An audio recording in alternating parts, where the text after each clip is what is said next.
I would like to invite the attorney Nila Natarajan. Nila Natarajan is a supervising attorney and a policy counsel at Brooklyn Defender Services with the Family Defense Practice.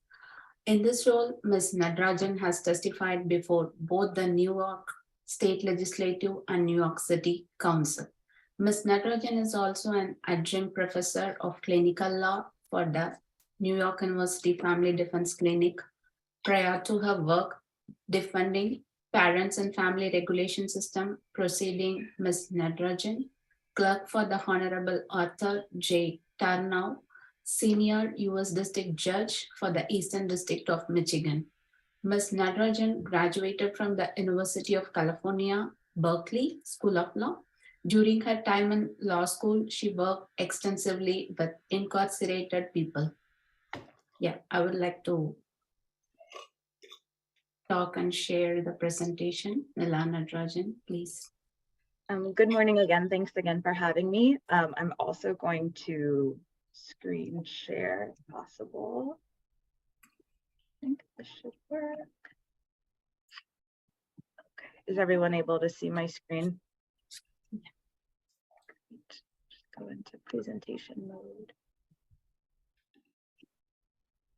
Okay, so just quickly again, I'm an attorney at Brooklyn Defender Services. I've taken our normal presentation that's usually really focused on families in Brooklyn and New York and tried to make it a little more general because I know folks are coming and joining us from all over the country. So get started. Just a little bit about our work. For the context of my experience, we're a nonprofit organization and we're a public defense office. So when you hear on TV that if you can't afford an attorney, one would be appointed for you. That is what my office does, and that's what I do. In New York State, you have a right to an attorney in these type of child protective court proceedings, and so that is often where I come in and I work with parents in those types of proceedings. So just like Shannon said, this presentation is not aimed to give anyone very specific legal advice. Obviously, if you find yourself in an emergency situation, you should get the advice of counsel for your specific situation. And my goal is really just to provide a broad overview of, what is child protective services when people use that word, or you might hear the child welfare system. Just give you a very broad overview of what is a CPS investigation, what does it look like, and then just a little bit about what your rights are during the course of that investigation and what your ability to access some advice might be at that point in time. So what is child protective services? Again, you might hear it called CPS or the child welfare system. You heard in my introduction, through the work of a lot of parents and families who have been impacted by this system, we sometimes refer to it as the family policing system or the family regulation system, as an acknowledgement that it's not always working for the welfare of children or to protect children.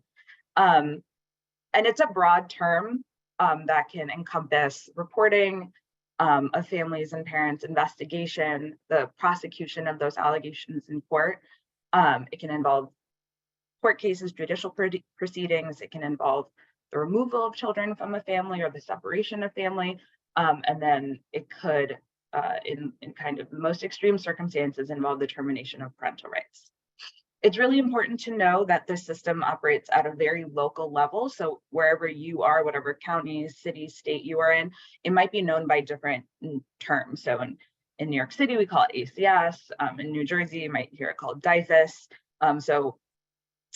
Just so you know, there are different terms that you might hear it by. And also it means that the law and policies and the procedures and the way it kind of the on the ground nuts and bolts, how it works, is going to be dictated by local law, and it might look a little bit different in each locality. So again, I'm trying to speak pretty broadly to everyone here to give you a broad overview, but it's going to look different depending on where you are.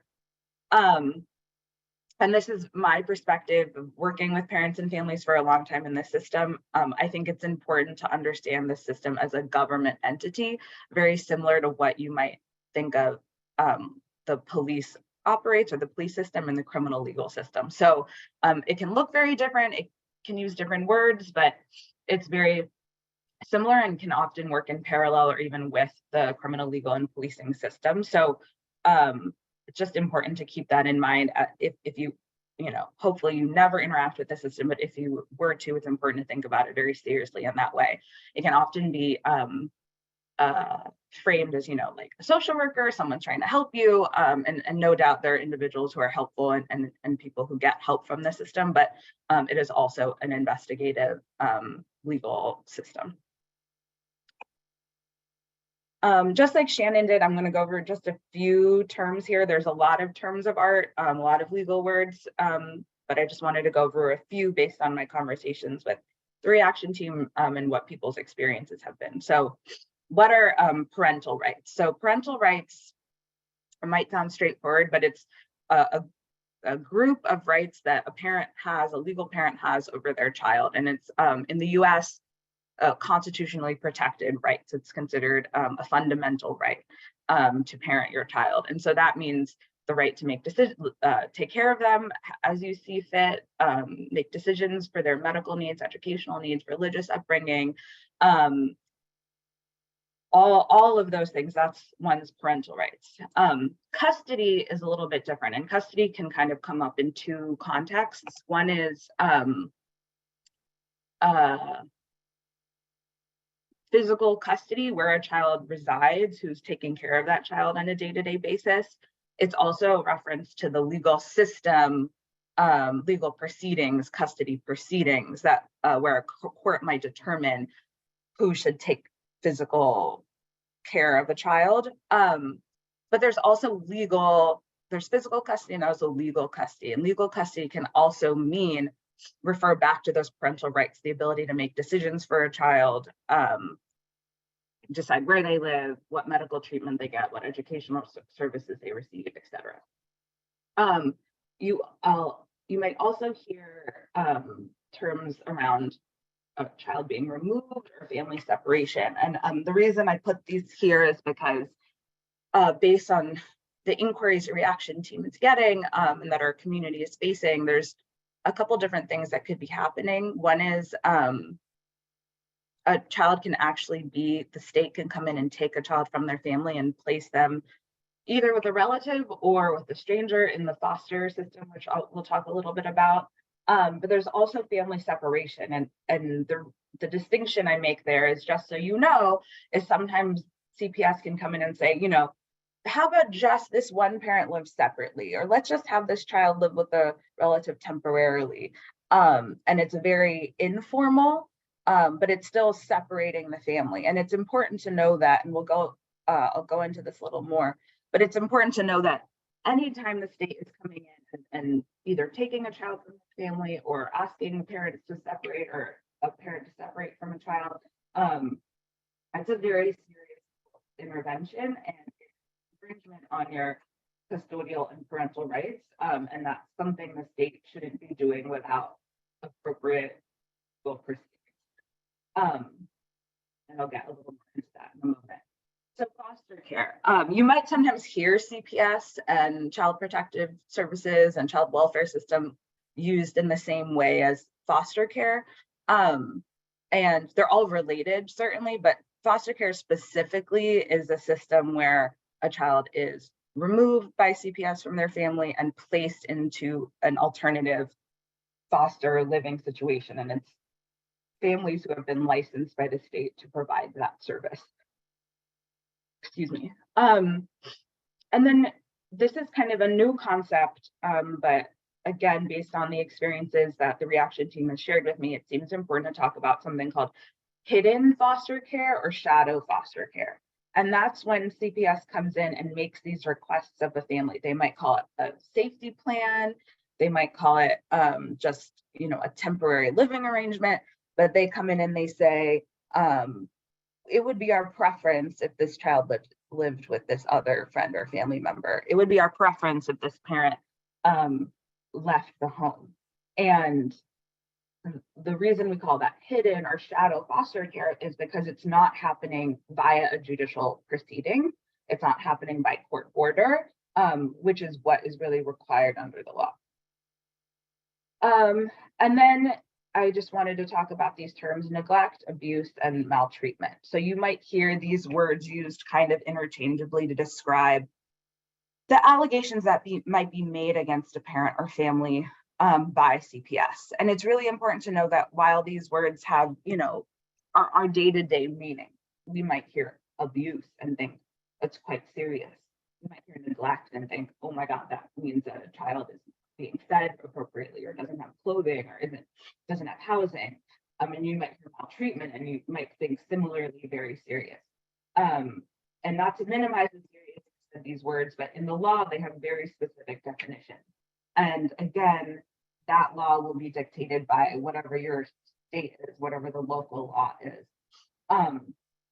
And not only do they have very specific definitions that are different than the way we might use them in our day-to-day life, but unfortunately, especially when it comes to neglect and maltreatment, these terms in the law can be very broad and very subjective. So, I might, based on my upbringing, my beliefs, my culture, have a very specific idea of what good parenting is. And unfortunately, with these very broad definitions of neglect and maltreatment in the law, CPS can come in and very subjectively judge parenting based on a broad definition of neglect. And so I say that to say that it can sometimes feel daunting or overwhelming when we hear these stories of CPS intervention, and it doesn't make sense to us because we think, that person was being a good parent, or they didn't intend it, or what have you, or it was an accident. And unfortunately, because these definitions are so broad, a lot of bias, a lot of subjective judgment can come in to CPS's assessment. Okay, so those are just some basic terms. Okay, so how now we know a little bit more about what CPS is. How does the system get started? How does this intervention happen? So most jurisdictions have a government-run hotline, a phone number, where people can make a call and make a report of child maltreatment or neglect, as we talked about. When a report is received via this hotline, your local CPS system will decide whether or not to investigate that call or that report. And generally, and again, this is dictated by your local law, anyone in your community can call and make that report of child maltreatment or neglect or abuse. Some professionals are called mandated reporters, and they're required under the law in certain circumstances to make a report if they suspect neglect or abuse. And unfortunately, those mandated reporters are everywhere. There are doctors, nurses, social workers, medical staff, mental health providers, teachers, school staff, police, daycare staff, lots of people who work in and around children and families, mandated reporters. And I could do a whole presentation about that in and of itself. But again, those laws are interpreted quite broadly. And oftentimes people in those professions believe they have to make these reports against families, even though as a lawyer, I would say if you took a closer look at the law, you would see that it's not required in nearly as many situations as is believed. And again, outside of mandated reporters, often anyone can make a report, a family member, a neighbor, but they're not required to under the law because they're not in those professional roles. I'm sorry, that shouldn't say ACS, that should say CPS. But what does that investigation look like? What does it mean after this report is called in? What happens next? And this can look a lot of different ways, again, depending on your jurisdiction.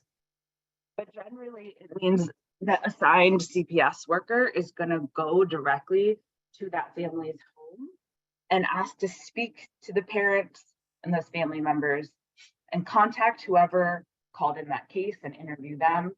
If it was a daycare provider, a doctor, they might go to that office, they might go to the school, and they might ask to speak to children one-on-one without their parents present. They might say, I would like to speak to a child at my office, or they come to home and they ask to speak to a child. To say the least, in my experience working with parents, these investigations are described as incredibly invasive, confusing, traumatic, and lengthy. Sometimes this happen over and over again. Sometimes these interviews and questions happen over and over again. In the worst circumstances, it can mean that CPS is coming to your home and like looking through your cabinets, looking in your closets, asking you to take photos of your children's bodies, interviewing you extensively, talking to all these other family members, neighbors, teachers, people in your life. I don't say that to scare anyone, but it can, just to highlight that it can be a pretty horrible, intimidating experience. And unfortunately, it happens quite frequently. And that's why we'll get to this, but it's really important to know how to navigate that moment, what your rights are in that moment, because it can be very intimidating. During the course of this investigation or after the investigation, CPS can file a petition in New York. It's called family court. In other places, it might be called juvenile court or youth court. And that is the actual proceeding to a legal proceeding. And that's when they might actually, the state might be coming in and actually prosecuting the allegations of abuse or neglect. And in those proceedings, it'd be very important to have an attorney. It's probably important to have the advice of an attorney given before anything goes to court. And then again, in the worst case scenario, during the course of an investigation, CPS can remove a child from their family on an emergency basis, or they can go to court in the course of that judicial proceeding, make a request of the court to remove the child from a family. And again, like I mentioned earlier, sometimes, and this is more or less depending on where you live, during the course of that investigation, CPS might come in and say, I would like to make this safety plan. I would like to, my apologies. I would like to ask you to separate your family without that court order. And that can be a very complicated situation, and you really want the advice of an attorney to navigate that. Okay, so what are your rights? What can you do if you get that call? If you get that knock on the door, what do you do? Many of these rights are kind of similar to what you might hear. You might have heard of Miranda rights, or you might hear on TV when someone is arrested. You know, you have the right to an attorney, or the right to remain silent. Anything you say or do can be used against you. It's a very, very similar. In New York State, we're working really hard to pass legislation called family Miranda rights, essentially to say that CPS, this person, the family, has an obligation to tell family and parents what their rights are, because it's that serious. It's not a casual interaction. So first and foremost, I want one thing that everyone takes from this is, if you get that call, if you get that knock on the door, you have the right not to speak to that person. And I would very much advise everyone to seek the advice of an attorney before you have any sort of detailed, extensive conversation with CPS about the allegations. Because, as I said, anything you say can be used against you during the course of that investigation, during the course of any legal proceeding. And part of that is because, in my experience, for example, in New York State, 0.02% of those interactions do CPS actually go to court and make a showing that they have a right to enter your home. They're a government entity, just like the police. They should have a warrant to enter your home or to interview children or interrogate anyone.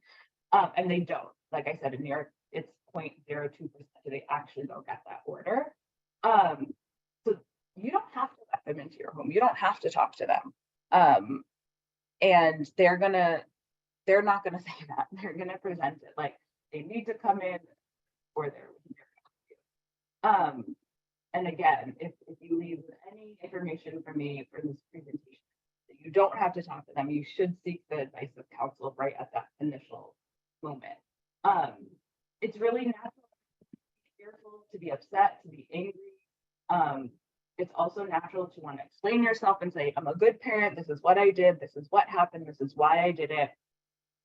Unfortunately, because of those broad neglect definitions, unfortunately, because of the nature of an investigation, the biased nature of it, even those things we think we're saying to help ourselves may not help us. And again, not to cause fear, but sometimes what we think is a good thing or what's in our best interest doesn't end up that way in the system, unfortunately. And again, I'm actually meant to remove that slide. So actually, that's kind of